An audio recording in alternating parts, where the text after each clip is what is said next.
Mr. Chancellor, Mr. Vice Chancellor, members of the academic bodies of the Bangalore University, and most important of all graduates of the year, I am very happy to be with you this evening to share with you the hopes and aspirations as also doubts and fears which you must be having on the threshold of your entry into the real world that lies outside the university. Before I begin the customary address, I must thank the Chancellor and Vice Chancellor for having honored me with this invitation.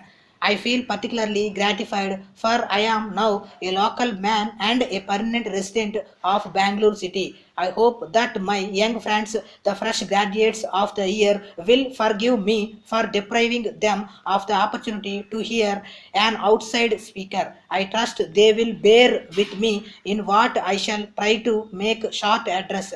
The world into which our young people have to enter for their work and living is quite different from that of people like myself when we were young. Then our country was not independent. The number of universities were less than 20. The number of colleges could be counted only in hundreds, while that of college students was just a few lakhs. The country was not industrialized and domestic food supply was insufficient for domestic requirements. The rate of economic growth was less than 2%. There was no rise in the standard of living of our people, and the number of people living below the line of poverty was many millions, but there was strong unifying ideology that linked both the rich and the poor, the classes and the masses, the urban and the rural, which was the desire for Swaraj. In spite of poverty, low level of industrialization, and low level of facilities for higher education, life was exciting and challenging for the fresh graduates, and it was full of hope and confidence in the future. Today, we are a free and independent country. Industrialization as well as facilities for higher education have increased manifold. The rate of economic growth has doubled. The per capita national income has risen, and there is a remarkable improvement in the standard of living of vast numbers of our people. True, we are still not self-sufficient in food supply and we still have many millions of people below the poverty line, but there has been a significant improvement in the national economy and an honored place for the country in the international community of independent nations.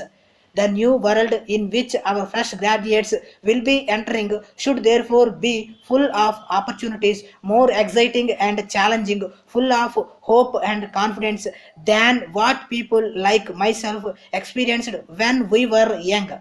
Higher education involves equipping the student with knowledge, skills, attitudes, and values, and none of these can be neglected without peril to the entire system. I shall also deal with these components of higher education in the order in which I have listed them.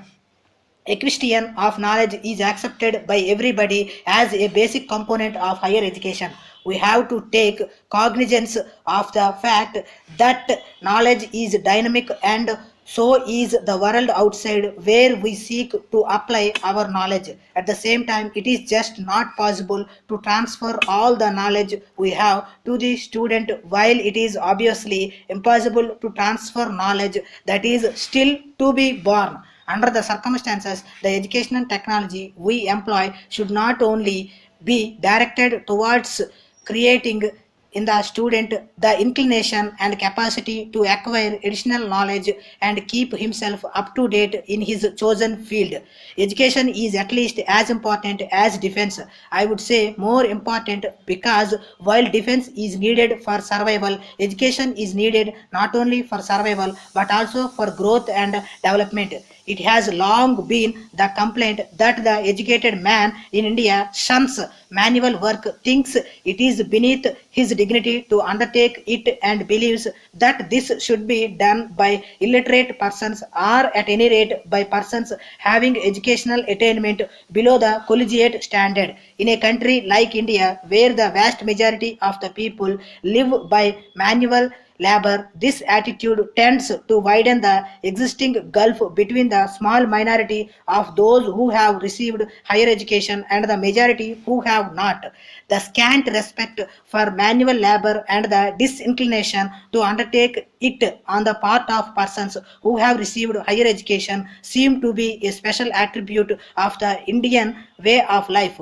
But this tendency cannot work in a modern society. It becomes the responsibility of educational administration to so change their style of work as to give proper recognition to the dignity of manual labor, and it is also necessary to incorporate into the educational process some measure of manual work. Willingness to undertake manual work is not the only attitude that needs to be inculcated during the process of higher education. We also need fresh graduates to understand that the world they are entering into is a multilingual, multi-religious, and multi-caste India with religions differing in natural resources and economic and social development. Higher education has no meaning or justification if it does not inculcate the right values in its peoples. Man does not live by bread alone, nor does a body without a soul give real life to the individual. Education is